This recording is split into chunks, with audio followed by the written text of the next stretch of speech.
नमस्ते दोस्तों, एक बार फिर मैं हाजिर हूँ अपने नए करियर रिलेटेड टॉपिक को लेकर। और जो भी आपने अभी तक मुझे प्यार दिया उसके लिए बहुत बहुत धन्यवाद। इसी तरह हम प्यार करते रहें और अपना सपोर्ट बनाए रखें और मेरे वीडियोस को शेयर करते रहें, औरों तक पहुंचाते रहें और चैनल को सब्सक्राइब करें। और आज की सीरीज़ में हम लेकर के आए हैं एक एक्सपर्ट जो कि म्यूजिक इंडस्ट्री से रिलेटेड है और जो एक बहुत बड़ा टॉपिक है और एक बहुत नॉलेजेबल टॉपिक है और ज़रूरी टॉपिक है जो कि है वोकल से रिलेटेड। तो आइए हम ज़्यादा समय ना लेकर के सीधे आपको मिलवाते हैं वोकल एक्सपर्ट मैम से। Ma'am, over to you, please आप अपने बारे में थोड़ा बताएं। मैं Sushma Mehta. Thank you so much for inviting me for this. मैं करीब 25 साल से म्यूज़िक सिखा रही हूँ और बचपन से म्यूज़िक कर रही हूँ, सीख भी रही हूँ और सिखा भी रही हूँ। बेसिकली मैं I am vocalist and keyboard mentor. तो मैं कीबोर्ड भी सिखा रही हूँ और वोकल भी।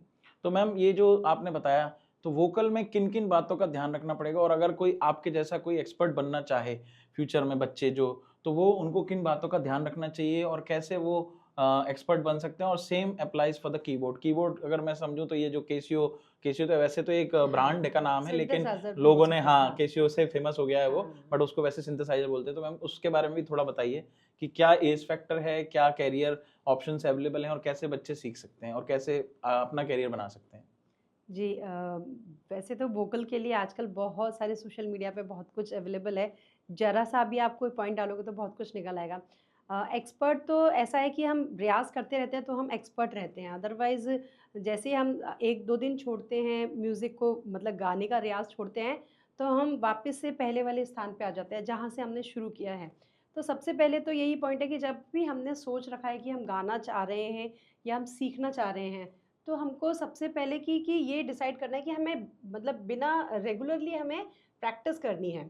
चाहे हम सीख रहे हैं या गा रहे हैं, तो कंसिस्टेंसी बहुत ज़रूरी है। अगर 1 दिन का भी गैप है आपको अगर आ गया, तो वापस से हम रीस्टार्ट करना पड़ता है हमको। इंस्ट्रूमेंट में थोड़ा इतना टफ़ नहीं होता, क्योंकि इंस्ट्रूमेंट में हम थोड़ा-सा ज़्यादा प्रैक्टिस कर लेंगे, तो हम थोड़े से उस लेवल पे आ जाते हैं अगर हमारा 1-2 दिन का मिस भी हो गया। लेकिन गले के साथ थोड़ा-सा डिफ़रेंट हमको टैकल करना पड़ता है कि हमने रियाज़ स्टार्ट किया, हमने बड़ी मुश्किल से अपने गले में स्वरों को बिठाया, रियाज़ करके मेहनत से। और कभी गला ख़राब हो जाता है, कभी क्या हो जाता जी। है, तो हमको अपने स्वरों को बिठाना पड़ता है, उनको साधना पड़ता है। तो उसमें हम गैप नहीं कर सकते, चाहे कुछ भी हो जाए, सुबह, दोपहर, शाम। और अलग-अलग टाइम का अलग-अलग रियाज़ भी रहता है। तो अगर आपने म्यूज़िक सीख रहे हैं गाने के लिए स्पेशली, तो आपको रियाज़ तो बहुत ज़रूरी है। तो मैम, इसमें जैसे आपने बोला तो कई जगह मिथ है या ये सच्चाई है, ये तो आप ही बता पाएंगे कि नहीं सुबह रियाज करना अच्छा रहता है या रात को या शाम को या साइलेंट एनवायरनमेंट में रियाज करो तो फर्क पड़ता है। तो इसमें थोड़ा सा आप लाइट डालना चाहेंगे कि ये कुछ कभी भी करो उससे कोई फर्क नहीं पड़ता बट करना चाहिए। हाँ, बहुत सारे मिथ भी नहीं है, मतलब बहुत सारी सच्चाई भी है बहुत सारी चीज़ों में, क्योंकि अलग-अलग टाइम का अलग-अलग रियाज़ है, जैसे मैंने अभी आपको बताया।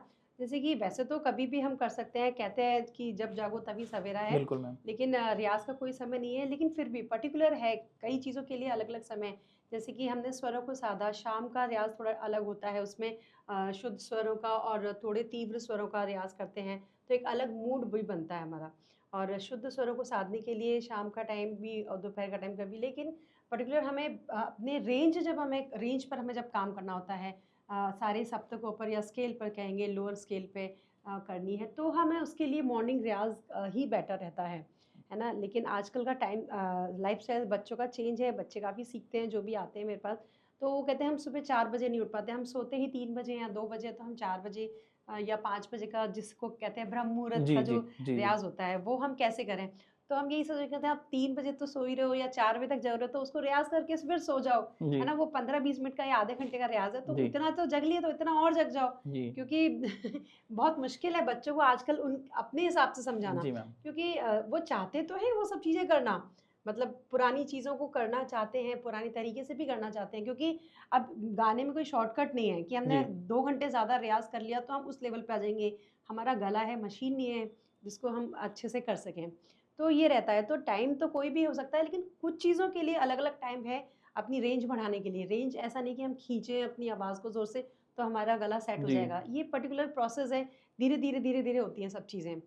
तो रियाज़ का एक पर्टिकुलर जो आपके टीचर या गुरु जो बताएँ, उसके जी अकॉर्डिंग चले तो हमें रिजल्ट उस हिसाब से मिलते हैं। तो इसमें भी मैम जो आपने बताया, तो जैसे कि मेरे को उसी से बात याद आई कि अपने जो अपन देखते हैं सॉन्ग्स भी कोई हिंदी भी होते हैं, वेस्टर्न भी होते हैं, इंग्लिश सॉन्ग भी होते हैं, क्लासिकल भी होते हैं, बिल्कुल ट्रेडिशनल सॉन्ग्स भी होते हैं, तो उनका भी अलग अलग ट्रेंड है सीखने का, या एक सबका सेट सेम है बट वो फ्लो बदल जाता है?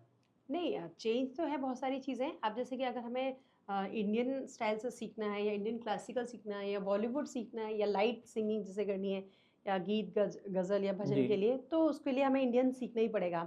तो पर्टिकुलर बेस तो हमारा वही क्लासिकल ही है, तो हम जब तक वो उसका रियाज़ नहीं करेंगे, हम उसको नहीं सीखेंगे, तो हम बॉलीवुड के सॉन्ग नहीं सीख पाएँगे।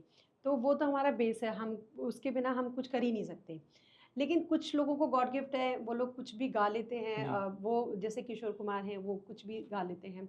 अब उसी का एक एग्ज़ाम्पल है शंकर माधवन है, उन्होंने जी। सब तरह का म्यूज़िक सीखा है। जी। उनको महाराष्ट्रियन भी उन्होंने सीखा, उन्होंने साउथ इंडियन सीखा, उसके साथ-साथ उन्होंने मतलब वेस्टर्न म्यूज़िक भी सीखा और उसके साथ इंडियन क्लासिकल में भी मतलब वो वर्सेटाइल जो जिसे कहते हैं, वो है। तो उसके लिए अलग-अलग चीज़ों को सीखने के लिए हमें है, लेकिन म्यूज़िक यूनिवर्सल है, जी। साउंड सेम आता है, लेकिन उसके लिए हमें किस तरह का हमें म्यूज़िक चुनना है, तो उसके अकॉर्डिंग हमें प्रैक्टिस और रियाज़ और सीखना ज़रूरी है। ओके। तो मैम जैसे इसमें म्यूजिक आपके जो आपने बताया कि वोकल में बहुत सारी चीज़ें इंपॉर्टेंट है, तो क्या-क्या मेन फैक्टर्स हैं? और जैसे आपने बोला ना कई बार गला खराब हो जाता है, तो उस टाइम भी क्या रियाज़ कर सकता है, या उस टाइम फिर थोड़ा रेस्ट लेना ज़्यादा बेटर है ताकि और गड़बड़ी ना हो? हाँ, रियाज़ करने के जैसे गला ख़राब हो जाता है तो हम अपने जिस पर्टिकुलर स्केल में जिस नोट से हम रियाज़ करते हैं जिस पिच पर उससे 1 या 2 माइनस करके हम रियाज़ करें। अब बहुत बहुत ज़्यादा गला ख़राब है तो थोड़ा-सा हमें रेस्ट देना ज़रूरी है 1-2 दिन का और नहीं तो हम बेस नीचे अपने 2-3 स्केल नीचे करके हम रियाज़ कर सकते हैं। औ और इनमें किन-किन बातों का ध्यान रखें मैम, ताकि वो एक कंटिन्यूटी बनी रहे? जैसे खान-पान से रिलेटेड, क्योंकि एक जो आवाज़ है वो बहुत इम्पोर्टेंट फैक्टर होगी इसमें वोकल लर्निंग में। तो वो उसका ध्यान रखने के लिए कई बार चटपटी चीज़ें या बहुत सारे फैक्टर हो जाते हैं, ठंडा नहीं खाना, जो हम सुनते हैं मतलब, लेकिन आप एज़ एन एक्सपर्ट क्या एडवाइस देंगे बच्चों को कि जिन चीज़ों का वो ध्यान रखें ताकि उनको, अगर ऑकेजनली अलग बात है, एक रेगुलर में वो चीज़ ना डालें? हाँ, जैसे कई लोग बहुत चिल्लाते हैं, शाउट करते हैं, वो चीज़ हमें अवॉइड करनी चाहिए। उससे हमारे वोकल कॉर्ड्स डैमेज होने के ओके। चांस रहते हैं। कई लोग बहुत ज़्यादा शाउट करते हैं।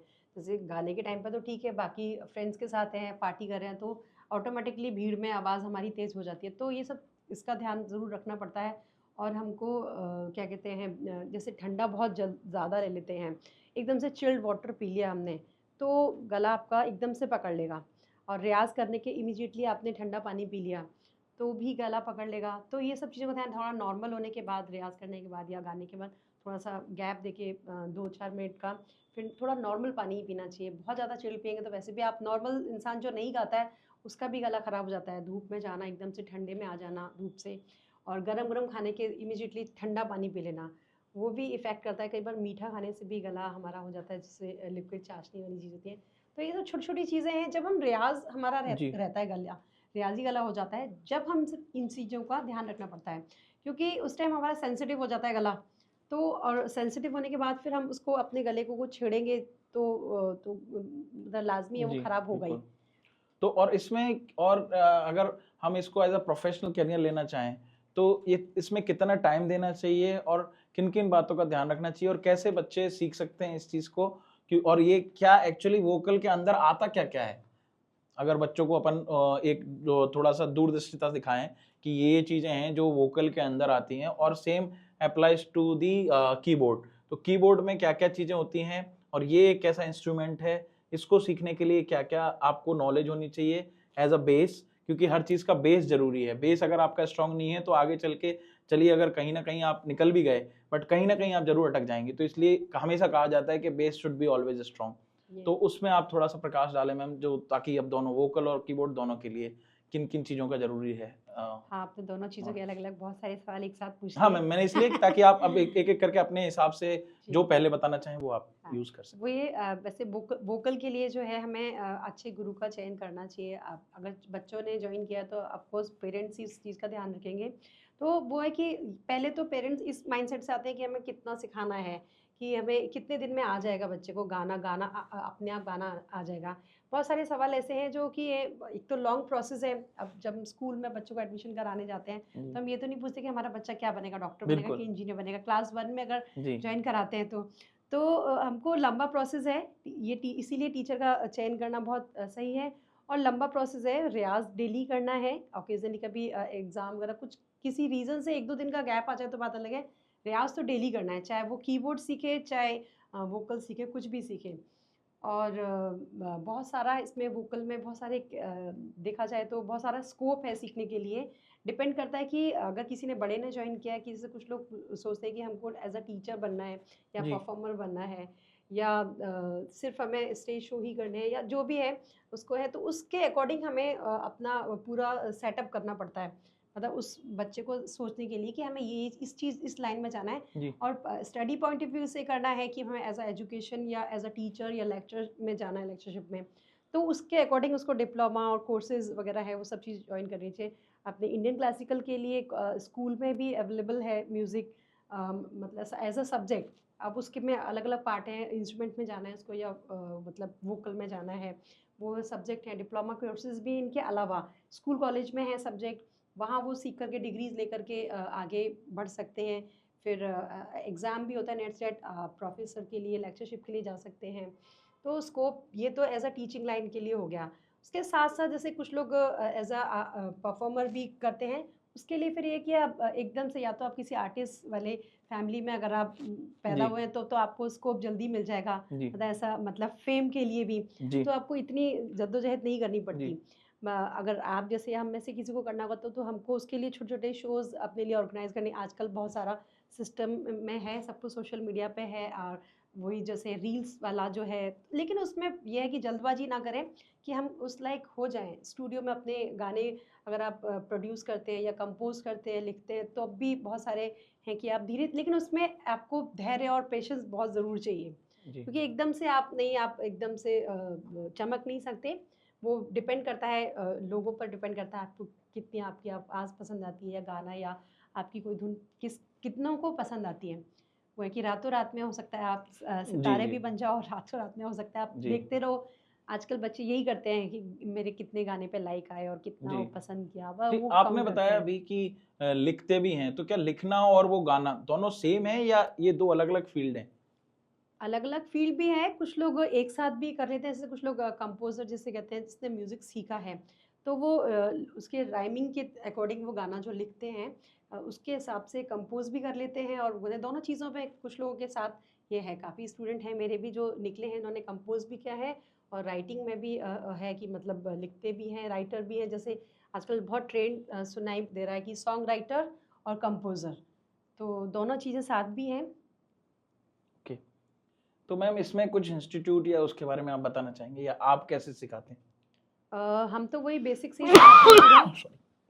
पूरा बेसिक से ही रहता है। अब वो डिपेंड करता है किस एज के कौन से लोग उन्हें जॉइन किया, किस पर्पज़ से सीखना चालू कर रहे हैं। पहला क्वेश्चन ये रहता है कि क्या पर्पज़ है। अगर स्कूल कॉलेज के वाले बच्चे हैं, स्कूल वाले तो फिर ठीक है, उनको एज़ अ एजुकेशन सिस्टम में डालते हैं हम कि वो सीख तो रहे हैं और सर्टिफिकेशन भी कर लें तो बेटर है, या एज़ अ डिप्लोमा कर लें, तो दोनों चीज़ें एक साथ हो जाती है। और एक टारगेट भी रहता है कि हाँ, इसने इतना सीखा, कि इतने मंथ्स में या इतने जी, साल में उन्होंने ये किया, पर्टिकुलर सिलेबस बना करके हम लोग चलते हैं कि ये राग सीखे उन्होंने, या अगर अच्छा। कीबोर्ड किया है तो इस लेवल के हैं, लेवल हैं अलग-अलग उनके। आपने नाम लिया राग, तो मैंने कुछ सुना हुआ है राग भैरवी, राग और मतलब ये तो नाम एक मेरे जस्ट स्ट्राइक कर गया। ये इसके पीछे क्या साइंस है मैम? ये तो ये बहुत क्या है? बहुत बड़ा साइंस क्या है, शास्त्र लिखे गए हैं इसके जी, जी, ऊपर, जी। तो बहुत तो बड़ा ये सब वोकल शास्त्र से है। रिलेटेड है हाँ, मैम? ये वोकल से हाँ। रिलेटेड है। पूरा सारा तो इस हमारे पे कुछ शास्त्रों प्रकाश में डालना चाहें आप?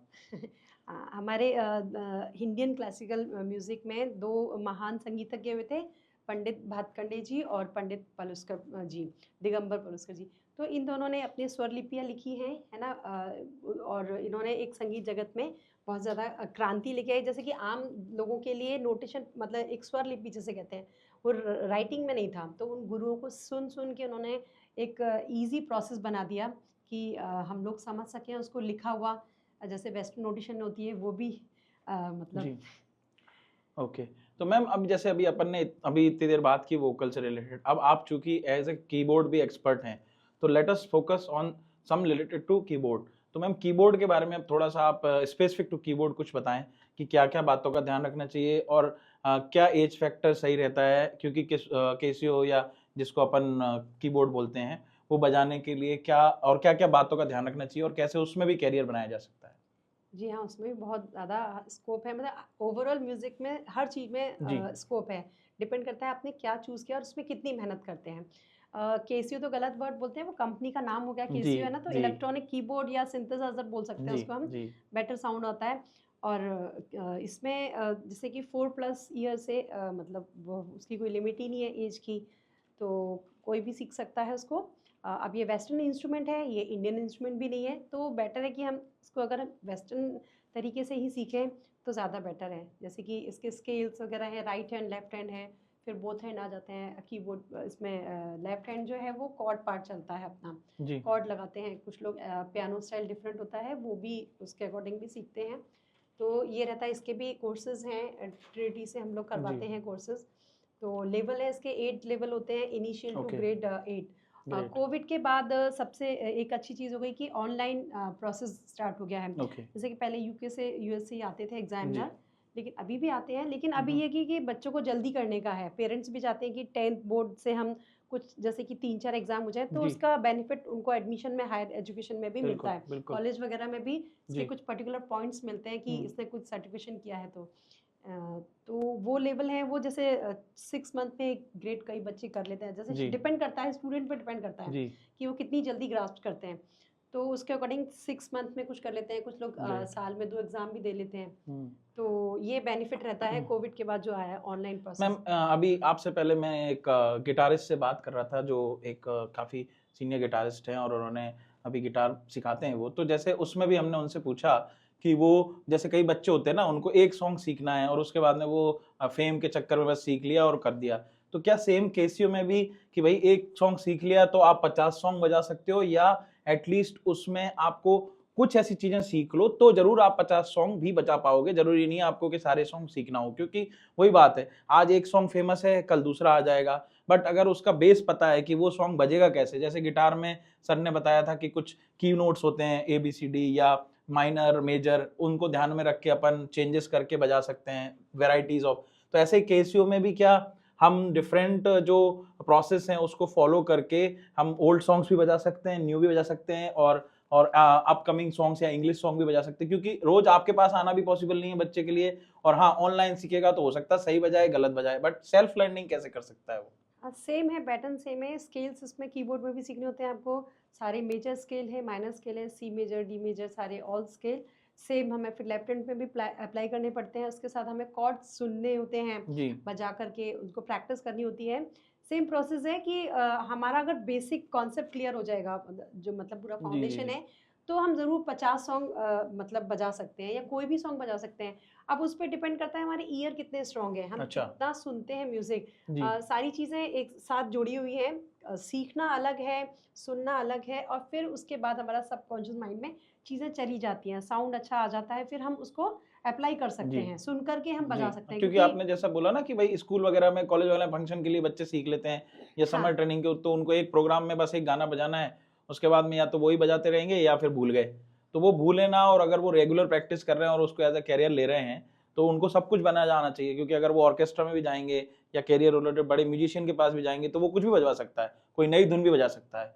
तो उसके लिए उसको केसियो में क्या क्या पॉइंट्स का ध्यान रखना चाहिए, क्योंकि उसके अंदर भी दो आप जैसे बता रहे थे, एक छोटा होता है एक बड़ा, एक ब्लैक कलर में होता है एक व्हाइट कलर में होता है, मैं तो देसी भाषा में बता रहा हूँ बट टेक्निकल टर्म आप बता सकते हैं। जी, वो कीज़ ही हैं, व्हाइट जी और ब्लैक कीज़। जी हाँ, ये बात ठीक है, जब तभी हम ज़्यादा गाने बजा सकते हैं अपने आप से, जब हम ज़्यादा सीखेंगे। जी हम कुछ को मतलब वही है, टेक्निकली लेवल्स हम क्लियर करेंगे, पूरा बेसिक सीखेंगे हम उसका पूरा। कुछ लेवल्स क्लियर करेंगे, हम उनके नोटेशन पैटर्न्स समझेंगे, रिदम पैटर्न समझेंगे, क्योंकि म्यूज़िक में बहुत कुछ है, बहुत कुछ है। एक चीज़ सीखने के बाद लगता है कि अरे ये तो आया नहीं, अच्छा उसमें दूसरा जुड़ गया। बच्चे जैसे पूछते हैं कि अच्छा अब इसके बाद ये नई चीज़ बता दी आपने, तो सब चीज़ जुड़ी हुई है। तो 1-2 गाने बजाने से या 5 गाने या 10 बजाने से एक म्यूज़िक नहीं आता, है ना? लंबा प्रोसेस है, आपको मतलब देना ही पड़ेगा। कुछ बच्चों की माइंडसेट पे डिपेंड करता है, ग्रास्पिंग पे अच्छा डिपेंड करता है, फिर सुनने पे माहौल से भी आता है बहुत ज़्यादा, कि माहौल अगर बच्चों को मिलेगा तो ज़रूर एक एटमॉस्फेयर जिसे कहते हैं ज़रूरी होता है, डिपेंड करता है। फिर जैसे कोई मैथ्स में हम कोई मतलब बिल्कुल अननोन कोई क्वेश्चन दे देते हैं, बच्चा सॉल्व कर लेता है ना, लेकिन उसने मेथड पढ़ा है, कॉन्सेप्ट क्लियर है, तो वो कोई भी क्वेश्चन सॉल्व कर लेगा। वही वाली बात है, अगर उसने सारा म्यूज़िक अच्छे से पढ़ा है, कुछ साल उसने दिए म्यूज़िक को, तो ज़रूर वो निकाल लेगा गाना, और उसने सारे स्केल, कॉर्ड्स वगैरह सारा मतलब पूरा क्लियर किया है अपना, कुछ साल अगर रह करके, तो ज़रूर निकाल तो लेते हैं। Ma'am before we end up this topic and talk, मैं आपसे चाहूँगा कि आप एंड नोट पे कुछ टिप्स दें बच्चों को कि क्या क्या चीज़ों का ध्यान रखें, और अगर आप कोई कोर्स चलाते हैं या सिखाते हैं मैम, और कहाँ चलाते हैं, तो और आप अगर ऑनलाइन ऑफलाइन दोनों सिखाते हैं तो ma'am please feel free to tell us, so ताकि बच्चे आपसे अगर कनेक्ट करना चाहें। और लास्ट में, जैसे कि मैं, अब आप चूँकि म्यूजिक से जुड़े हुए हैं, तो मैं चाहूँगा कि अगर आप अपनी मधुर आवाज़ में कुछ बच्चों को बताना चाहें ताकि वो उससे इंस्पायर होकर के उन्हें लगे, और अगर आप केसियो पे बजा के दिखाना चाहें तो और ही अच्छी बात है।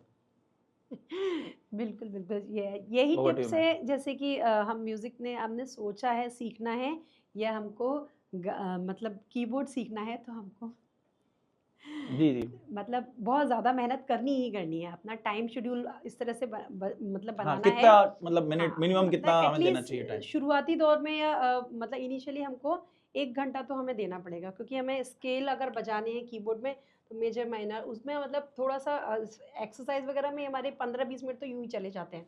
फिर वो धीरे-धीरे स्पीड पे भी डिपेंड करता है, स्पीड बढ़ानी है हमको धीरे-धीरे चालू करके, ये तो 1 घंटा तो यूँ ही चलाता है। शुरुआती दौर में कुछ ज़्यादा कुछ बजाने को होता नहीं है, जी, फिर धीरे-धीरे प्लस होती जाती हैं चीज़ें, फिर आपको टाइम ड्यूरेशन उस तरह से बढ़ाना है।